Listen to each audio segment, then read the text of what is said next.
मामा तुम्ही तुमचं कृषी खातं तुम्हाला सगळं महाराष्ट्र मामा म्हणतो, पण तुम्ही शेतकऱ्यांना मामा बनवले नाही हो. सांगतो ना मी, तुम्ही जे सांगितलं कृषी यांत्रिकीकरणामध्ये तुम्ही लॉटरी काढली, 36 लाख अर्ज आले, 36,03,338 अर्ज आले.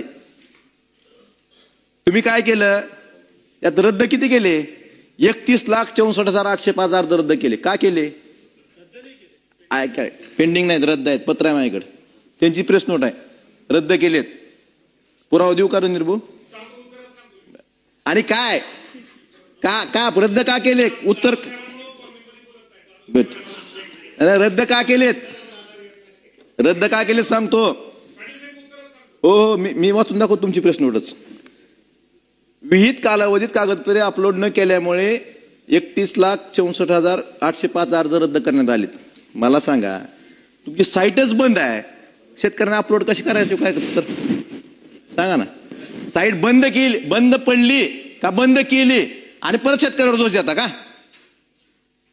हे कुठला प्रकार आहे? 36 लाखापैकी तुम्ही फक्त 2,19,000 पूर्वसंमत दिल्या आणि तरतूद किती आहे त्याला? फक्त निर्भव 263 कोटीची. म्हणजे तुम्ही 94% अर्ज रद्द केलेत. मला सांगा, एखादा शेतकरी ऑनलाईन मागणी करतो यांत्रिकीकरणात कुठल्याही घटकासाठी, त्याला गरज असल्याशिवाय मागणी करतो का? तुम्ही ज्या दिवशी लॉटरी निघाली त्या दिवशीच साईट बंद करून टाकली. शेतकरी अपलोड करू शकत नाहीत अर्ज.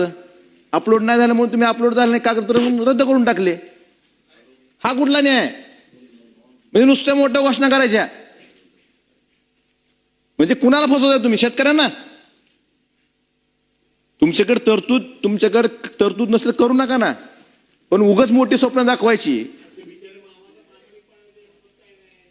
बरोबर आहे, पण मामा असं शेतकऱ्याला मामा बनवू नका अशी माझी विनंती आहे तुम्हाला.